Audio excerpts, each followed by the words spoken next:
అవగాహనను తప్పుబట్టి ప్రజలకు తప్పుడు సమాచారాన్ని చేరవేసే ప్రయత్నం చేస్తున్నారు. అందుకే ఈరోజు నూతన సంవత్సరం మొదటి రోజు సాగునీటి పారుదల శాఖ మంత్రివర్యులు ఈ అత్యవసర సమావేశాన్ని ఏర్పాటు చేయడం జరిగింది. ఈ సమావేశం ద్వారా ప్రజాప్రతినిధులకు సమాచారాన్ని అందించడమే కాకుండా తెలంగాణ వాదులందరికీ కూడా అంశాలను వివరించే ప్రయత్నం ఇది. ఈరోజు తెలంగాణ రాష్ట్ర ఏర్పాటే నీటి హక్కుల కోసం ఏర్పడిన రాష్ట్రం. తెలంగాణ రాష్ట్ర ఉద్యమ నేపథ్యాన్ని పరిశీలిస్తే అది ఇప్పుడైనా ఎప్పుడైనా ఈ ప్రాంత ప్రజలు, ఈ ప్రాంత ప్రజాప్రతినిధులు, తెలంగాణ వాదులు మొట్టమొదట బలంగా వాదన వినిపించిందే జలాల గురించి, నీళ్ల గురించి. నీటి కోసం కొట్లాటనే ప్రత్యేక తెలంగాణ రాష్ట్ర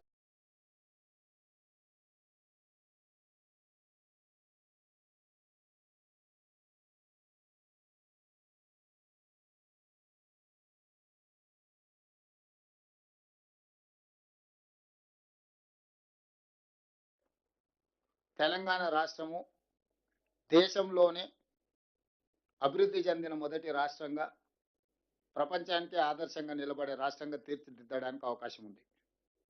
అందుకోసమే ఉమ్మడి రాష్ట్రంలో ఉన్న ఆనాడు పి జనార్దన్ రెడ్డి గారు లేదా తెలంగాణ ప్రాంతానికి సంబంధించిన ప్రజాప్రతినిధులు కృష్ణానది జలాల కోసం బలమైన వాదనను వినిపించడం జరిగింది.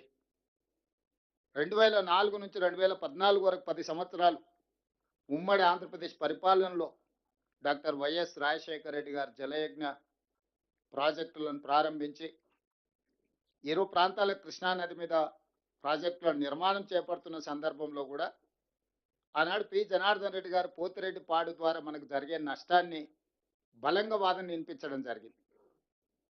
ఆ రోజు ఉమ్మడి రాష్ట్రంలోనే సొంత పార్టీని, సొంత ప్రభుత్వాన్ని కూడా ప్రశ్నించి తెలంగాణ హక్కుల కోసం కాంగ్రెస్ పార్టీ, ఈ ప్రాంతానికి సంబంధించిన ప్రజాప్రతినిధులు ఒక ఉద్యమంగా కార్యక్రమాన్ని ముందుకు తీసుకెళ్ళి, వాళ్ళే కాదు తెలంగాణ రాష్ట్ర ఏర్పాటు ప్రక్రియలో ఈ ప్రాంతానికి సంబంధించిన రాజ్యసభ సభ్యులు కేశవరావు గారు కావచ్చు, కేంద్ర మంత్రిగా జైపాల్ రెడ్డి గారు కావచ్చు, లేకపోతే ఇక్కడ ఉన్న చాలామంది బలరాం నాయక్ గారు, వివేక్ వెంకటస్వామి గారు, పొన్నం ప్రభాకర్ గారు, అంజన్ కుమార్ యాదవ్ గారు, వీళ్ళందరూ కూడా పార్లమెంట్లో మన ప్రభుత్వానికి కూడా అడ్డు నిలబడి మాకు అన్యాయం జరుగుతుంది, మాకు న్యాయం జరగాలంటే తెలంగాణ రాష్ట్రం ఏర్పడాల్సిందే, దానికి ప్రధానమైన కారణం నీళ్ళ పోరాటాల ప్రాతిపదికన ఏర్పడ్డ రాష్ట్రం తెలంగాణ అని ఈరోజు మనం నిరూపించుకున్నాం.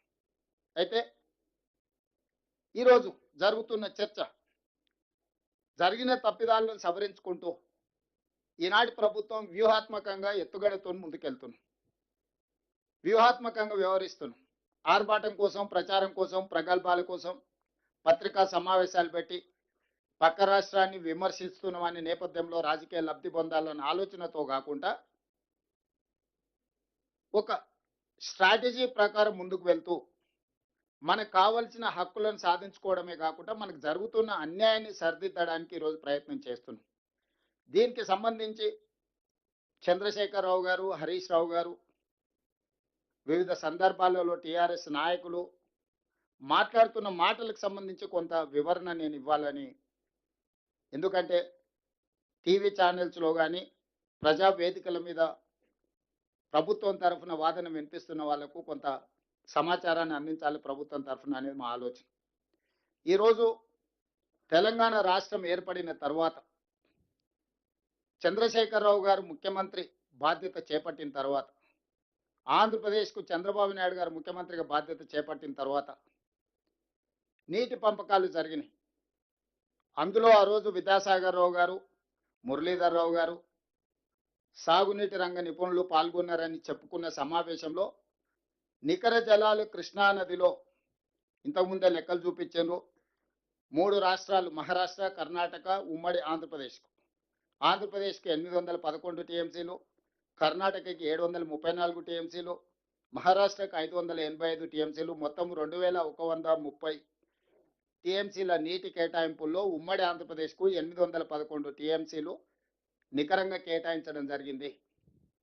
ఉమ్మడి రాష్ట్రం ఉన్నప్పుడు, రాష్ట్ర విభజన చర్చ జరుగుతున్నప్పుడు ఉమ్మడి ఆంధ్రప్రదేశ్లో కృష్ణా బేసిన్ మీద నిర్మించిన ప్రాజెక్టులకు ఏ ఏ ప్రాజెక్టు ఎన్ని నీళ్లను వాడుకుంటుందో కిరణ్ కుమార్ రెడ్డి గారు ఉన్నప్పుడు ఒక లెక్క తీసిండ్రు. ఆ లెక్క ప్రకారము నీటి కేటాయింపులు జరగాలని, ఆంధ్రప్రదేశ్ ప్రయోజనం చేకూరాలని కిరణ్ కుమార్ రెడ్డి గారు తీవ్రమైన ప్రయత్నం చేసి ఆంధ్రప్రదేశ్ యొక్క నీళ్ళ హక్కులను